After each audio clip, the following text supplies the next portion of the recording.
Mesdames et messieurs, c'est l'heure de vous informer sur DRTV HD Pointe-Noire. Voici le sommaire de notre journal du 23 décembre 2022.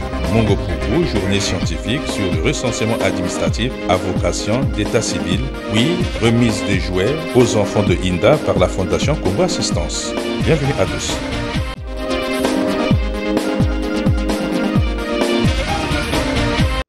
Des journées scientifiques devenues une tradition au siège de l'arrondissement 5 Mongo-Pougou permettent de renforcer les capacités des agents communaux, des chefs de quartier et du grand public sur des thèmes variés de droit. Ce vendredi 23 décembre 2022 s'est tenu à l'initiative de l'administrateur maire Apollinaire Molébé une journée scientifique sur le recensement administratif à vocation de l'état civil, en présence du secrétaire général du département de Pointe-Noire, des DG des hôpitaux généraux de la ville et des invités de marque, avec pour conférencier Thomas Christ Nzekakani et modérateur David Ambanzonou. À l'ouverture, les participants ont suivi l'allocution de l'administrateur maire situant le contexte global du statut d'apatridie, puis celui du secrétaire général du département de Pointe-Noire auréolé d'une journée scientifique en plus à Mongo-Pougou. Ensuite, l'exposé du conférencier s'appuyant sur les articles 22 et 24 du Code de la famille pour édifier les participants sur le contenu de l'acte de naissance,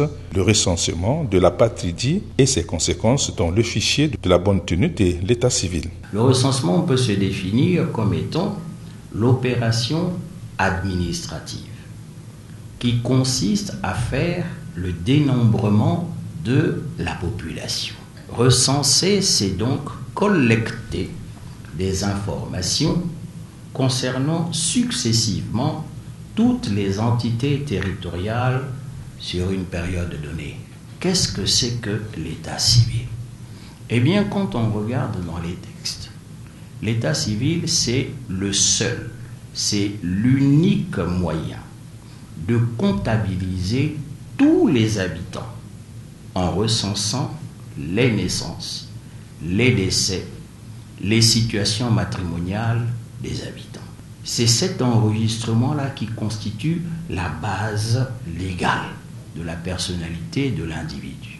Dans son allocution de clôture, Apollinaire Molébé a eu des mots responsables pour manifester sa satisfaction. C'est pour nous une grande joie d'avoir organisé cette journée scientifique qui constituait pour nous une préoccupation car le thème était d'une importance cruciale. Le recensement administratif à vocation d'état civil, la notion de l'apatridie et le rôle prépondérant des chefs de quartier. Et nous avons eu en face de nous un conférencier de renom et les enseignements ont été très édifiants. L'interaction entre le conférencier et les participants a été très édifiante et nous espérons que le thème, après son développement, a pu faire acquérir aux uns aux autres des enseignements riches et que chacun devrait en principe s'en approprier. Au nom de M. le secrétaire général du département de Pointe-Noire, représentant M. le préfet empêché, je déclare clos les travaux de la journée scientifique. Je vous remercie.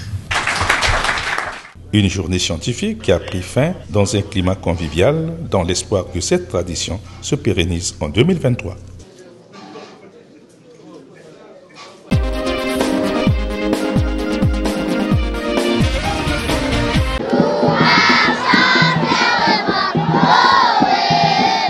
Noël approche et la Fondation Congo Assistance, comme de coutume, demeure dans son élan de partage et d'assistance.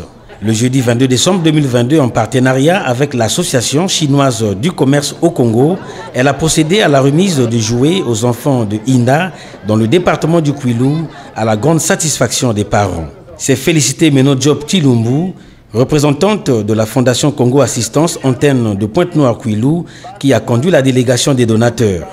Le sous-préfet de Inda a signifié la joie des parents à travers le geste teinté d'altruisme. En cette circonstance solennelle, je vous signifie la joie que tous les parents des enfants ici présents manifestent pour ce geste que vous posez.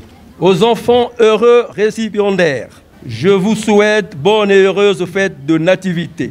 Pour la représentante de la Fondation Congo Assistance, l'enfant est l'un de ses champs d'action.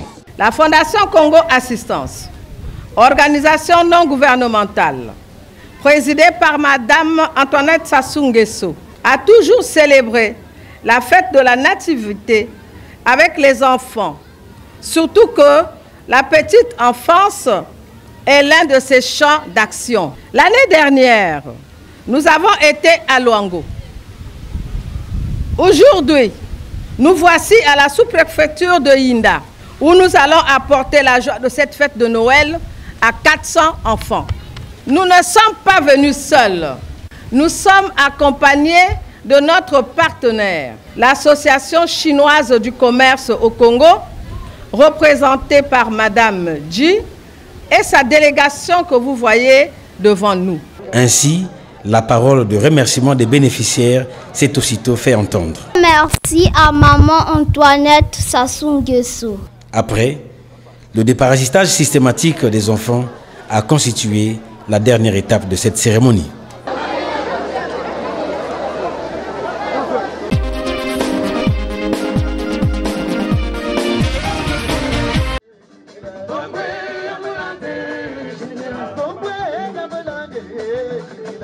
La première édition de la foire internationale Dr Jacques Bachi de Madingokai dans le département du Kwilu s'est ouverte mercredi 21 décembre 2022 sous les auspices de Jacqueline Lida Mikolo, ministre des Petites et Moyennes Entreprises, de l'Artisanat et du secteur informel, laquelle était accompagnée de sa collègue de la promotion de la femme et de l'intégration de la femme au développement. En présence des autorités locales, l'administrateur maire de Madingokai, Anne-Marthe Nombo, a ouvert la série d'allocutions soutenant ainsi la politique des productions locales. Cette foire, initiative de l'association Les Amis de l'Afrique francophone, AMAF en abrégé, de Delphine Bayard, sa présidente basée en France, a connu la participation de plusieurs pays représentés, dont le Maroc, le Burkina Faso, le Gabon, le Cameroun, le Togo et la République démocratique du Congo, sans oublier la France. Pour le compte de l'AMAF, c'est Angèle Mabunda qui a pris la parole. Notre profonde gratitude à M. Anatole Koliné Makosso, Premier ministre, chef du gouvernement, qui a accepté avec bienveillance de nous accompagner en qualité de parrain. Le développement économique maîtrisé d'un pays passe inévitablement par l'implication des populations rurales. Leurs capacités et initiatives nous surprennent sans cesse et toujours. Être à leur écoute, les accompagner pour leur assurer une grande visibilité est un devoir commun et c'est la motivation présente de la MAF Congo. Ouvrant la première édition de la foire, Jacqueline Lydia Mikolo s'est appesantie sur les avantages des foires commerciales. Les foires commerciales et artisanales offrent des opportunités aux artisans afin de faire connaître leurs œuvres, mettre en exergue les produits locaux et saisir l'occasion de mettre en valeur leur savoir-faire. Les foires permettent aussi de développer de nouveaux marchés, d'établir le contact avec des potentiels clients et favoriser également les partenariats directs entre acteurs locaux et même au niveau international, comme nous le voyons ici. Cependant, encore faut-il choisir celles qui correspondent au marché que l'on vise, identifier son auditoire, préparer le matériel de vente et l'équipe qui se rendra sur place afin de rendre compétitifs les produits présentés. Nous nous engageons à inscrire la foire internationale Dr Bachi de Madingokai au tableau des foires, marchés et salons nationaux à partir d'aujourd'hui. La pose de la première pierre du futur centre de formation de Madingokai a précédé la visite guidée des stands. Lors de la visite des unités de production, le Premier ministre chef du gouvernement, Anatole Koliné Makosso, parrain de cette édition, a fait la surprise.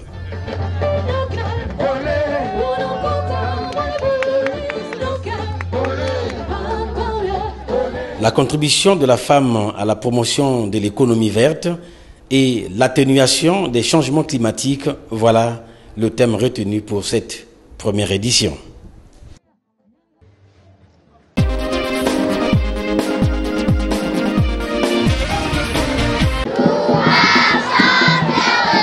Oh Noël approche et la Fondation Congo Assistance, comme de coutume, demeure dans son élan de partage et d'assistance.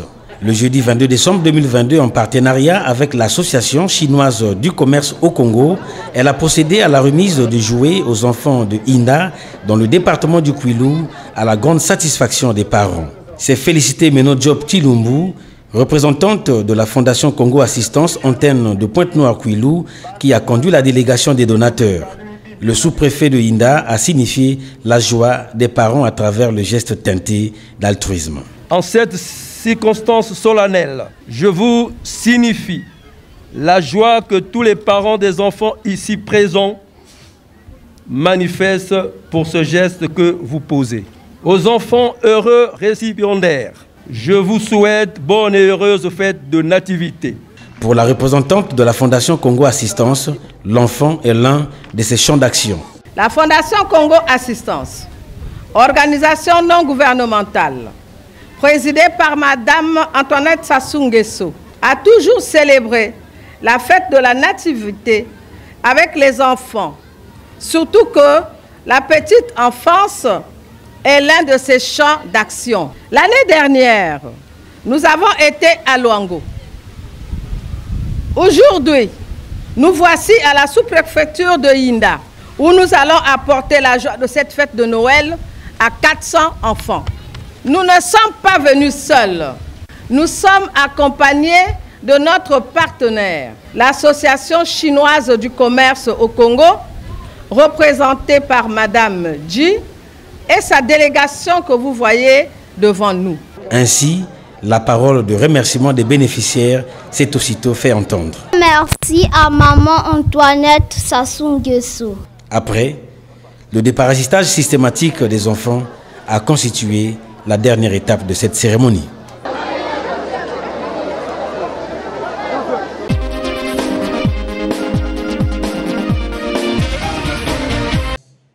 Les travaux de l'atelier de validation des documents issus des audits urbains, organisationnels, institutionnels et financiers de la ville de Pointe-Noire ont été ouverts le jeudi 22 décembre 2022 dans la ville océane.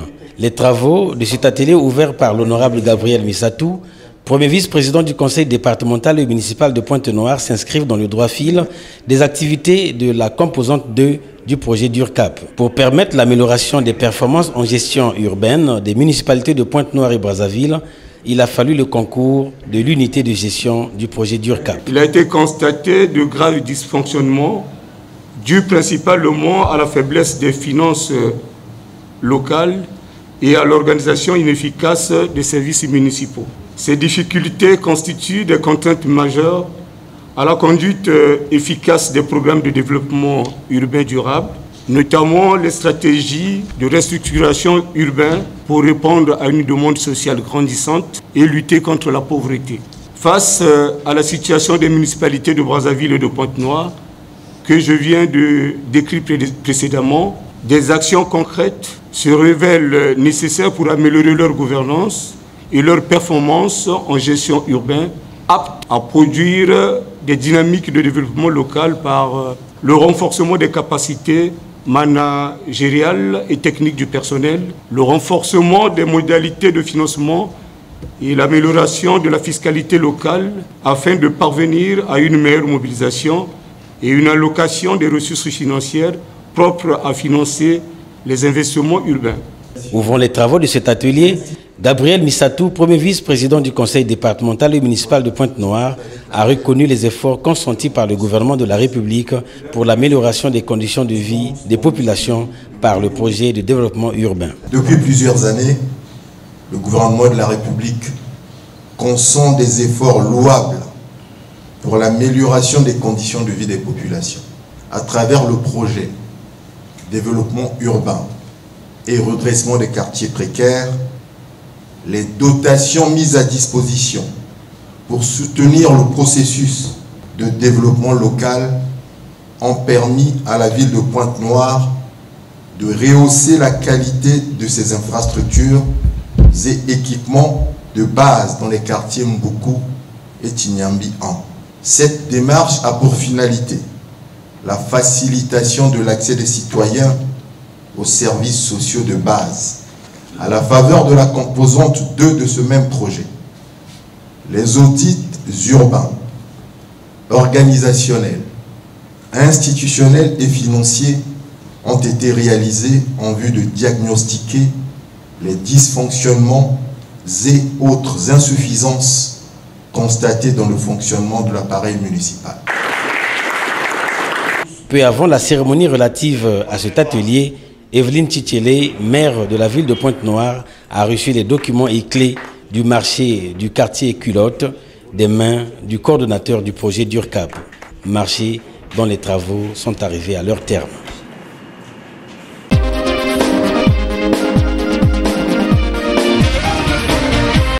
Pour comprendre la réalité du vécu quotidien des populations de son entité administrative, Armand Modi Mafumbu, président du conseil départemental du Niari, entreprend depuis la semaine écoulée une série de descentes dans les sous-préfectures relevant de sa tutelle.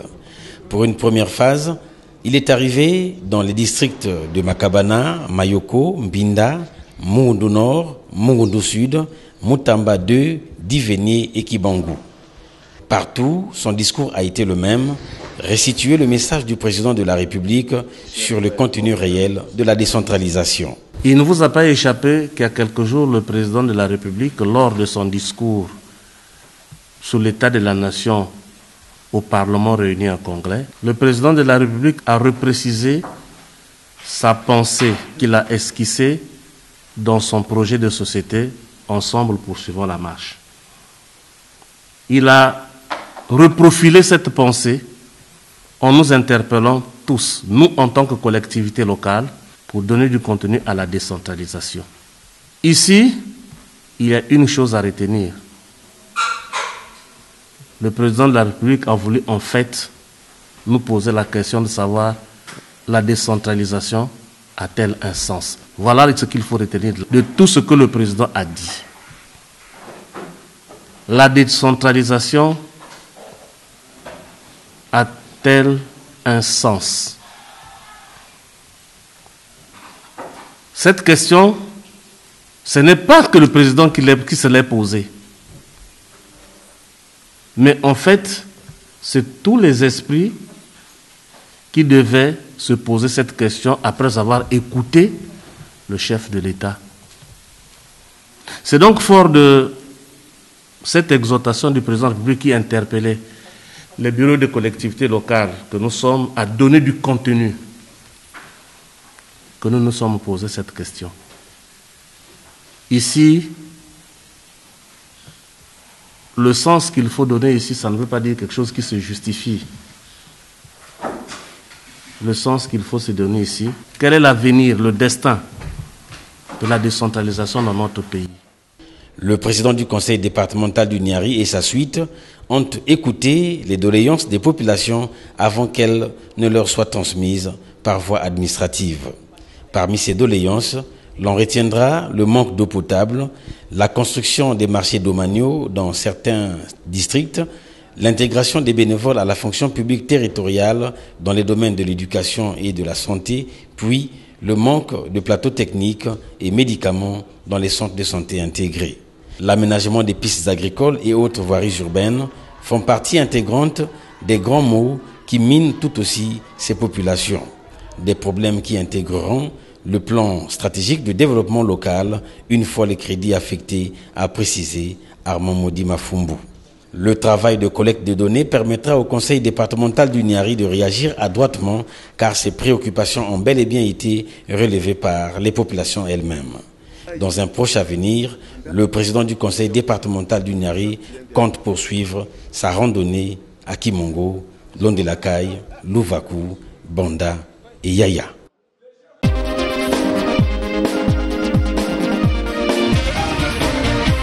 Qu'allons-nous faire dans les 10 jours qui nous restent? L'analyse du relevé des conclusions du 30 juin au 1er juillet 2022 a été au centre, le mardi 20 décembre 2022 à Pointe-Noire, de la réunion des secrétaires généraux des sociétés du secteur pétrolier affiliées à la FESIMEPS, FETRAMIP et FTPP. Ces retrouvailles apportent une réponse aux travaux relatifs à la négociation tripartite consécutivement à la reprise de la grève déclenchée par l'interfédération des syndicats des travailleurs du secteur pétrolier et des fédérations citées plus haut.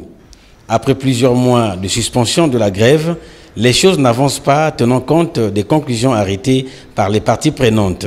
D'ailleurs, quelques points retenus à cet effet ont été rappelés. 1. La présence des 2 ministres a été chaleureusement accueillie. 2. La réactivation des 2 commissions tripartites nationales et départementales.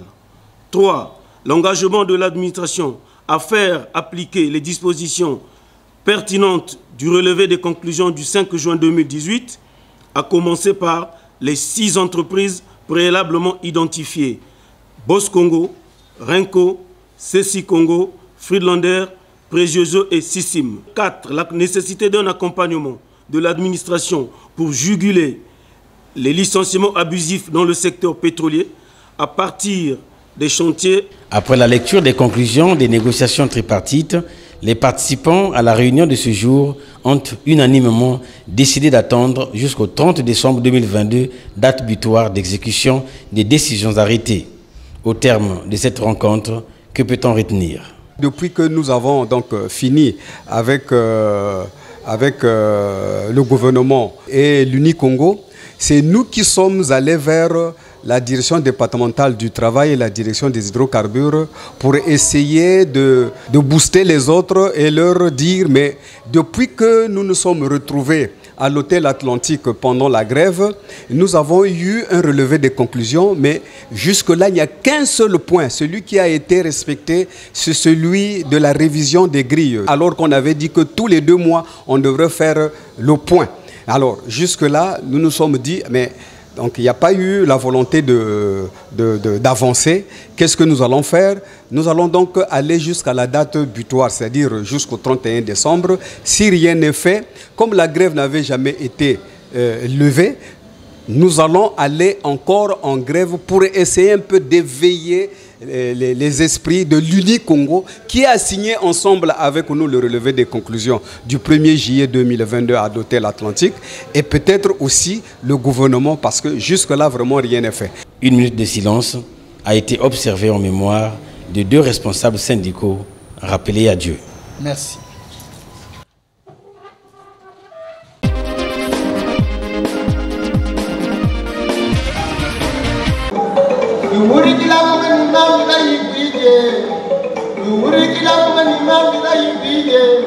C'est sous le thème Peinture et Histoire que se tient du 20 décembre 2022 au 20 janvier 2023 au musée du siècle africain de Pointe-Noire le vernissage de la 4e édition du Salon de peinture du Congo. Des artistes venus de la République démocratique du Congo, du Rwanda, vont s'associer à ceux du Congo à Pointe-Noire pour exposer leurs tableaux d'art. Exposition faite au cours d'une soirée culturelle en présence des membres du conseil départemental et municipal de Pointe-Noire, du directeur général Uni-Congo et les amoureux des arts plastiques. Une cérémonie en 6 moments ponctuée par des allocutions ayant édifié l'auditoire sur les axes repères de la 4e édition. Les orateurs ont fait valoir la particularité de la 4e édition dans le mot de bienvenue du président du musée siècle africain.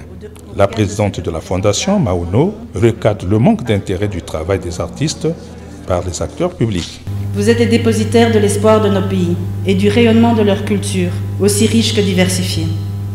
La thématique choisie pour la 4e édition, à savoir peinture et histoire, constitue une occasion propice pour nous d'interroger l'histoire de l'art de notre continent, afin de puiser dans le passé des matériaux destinés à comprendre notre présent et ainsi mieux projeter la place de l'art en Afrique. Le secteur culturel de nos 2 pays et en Afrique en général traverse une période difficile, caractérisée par un manque criard d'intérêt des pouvoirs publics. L'absence de statut juridique propre aux artistes et artisans est l'un des freins qu'il faut faire sauter afin de les booster, d'assurer leur relance et les moyens nécessaires à leur survie économique. Les 2 Congos disposent pourtant d'un potentiel artistique foisonnant qui ne demande qu'à rayonner. C'est ainsi que j'aimerais profiter de l'occasion qui m'est offerte ce jour pour prier les décideurs et les opérateurs économiques ici présents d'avoir un regard plus proactif sur ce secteur. Le mot de l'artiste justifiant le talent et le génie des artistes africains par la richesse à foison de leur œuvre d'esprit. Avant son allocution d'ouverture, Evelyne Tchétchelé, marraine de la 4e édition, a reçu un présent d'honneur. Thème on ne peut plus révélateur, en ce qu'il nous arrime tous à la trame de l'histoire de notre ville, qui, faut-il le rappeler, vient de franchir le Rubicon de son premier centenaire, avec au menu le lancement officiel des travaux du 10 centenaire, couplé à la municipalisation additionnelle accélérée, à la faveur du dernier séjour de Brazzaville du travail, en date de son Excellence, Denis Sassou Nguesso, président de la République, chef de l'État, dans la capitale économique. Thème révélateur, oui, car de la présentation de ces nombreux masques et objets, jusqu'à la galerie d'art dans la cour et la salle des photos historiques, en passant par les panneaux muraux expliquant l'histoire des ethnies, de l'origine jusqu'au Congo-Brazzaville, le musée Cercle africain, notre seul et unique musée, permet d'ouvrir une porte à la compréhension de la culture et des traditions africaines très riches. La visite de l'exposition des tableaux d'art et les fresques de vernissage ont marqué le clou de cette manifestation culturelle.